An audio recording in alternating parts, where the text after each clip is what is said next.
Hello again, everyone. It's good to have you with us. In sportscasting, Howard Cosell's status remains legendary. What makes you think I'm acting?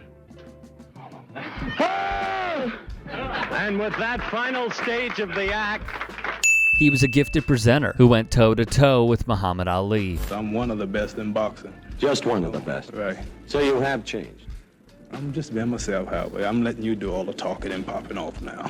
He was given the keys to ABC's Monday Night Football, and his brutally honest delivery ruffled the feathers of many. One ABC executive would go on the record saying Cosell drank before, during, and after telecasts. He even threw up in Don Meredith's cowboy boots. He was an icon, interviewing the biggest stars in the world in his heyday. But it was what was once said on a telecast that nearly ended the larger-than-life sportscaster's career. Roone Arledge. Let's go back in time. ABC executive Roone Arledge, larger than life himself, makes his mark. To give some perspective, Arledge was credited with popularizing such original programs as Monday Night Football, Wide World of Sports, The American Sportsman, and Nightline, and coining expressions like up close and personal and the thrill of victory and the agony of defeat. In 1970, the call was made. Howard Cosell, a take no prisoners, tell it like it is announcer, would be on Monday Night Football. In his first game, Cosell was castigated by the press and those taking in the action at home for ripping Leroy Kelly. It was a remark many would likely state. "Why not I?" he likely internalized. In 1965, he bellowed, "I am the most hated man on the face of the earth. It was simply tomato, tomato. You either loved him or you hated his guts, and you couldn't stand him." What it did, however, was become a ratings boom.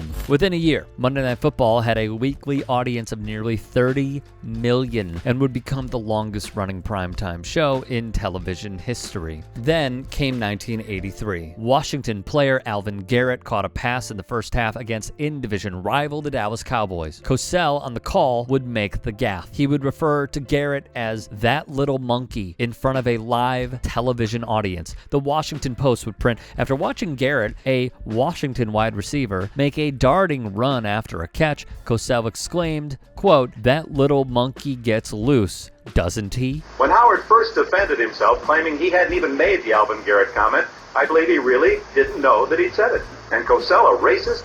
That's totally absurd. The transcript telegram would write, "Telephones started ringing in the ABC studio, newspaper offices and TV stations across the land." The Reverend Joseph Lowry would say, "As a sportsman, I would urge him to issue an apology. He said it. If he doesn't remember saying it, he ought to check the tape. I heard it. Then I started getting telephone calls. That many people can't be wrong. While he may not have meant it as disparaging, it is offensive to many people." Alvin Garrett wasn't offended. He reportedly thought it a compliment.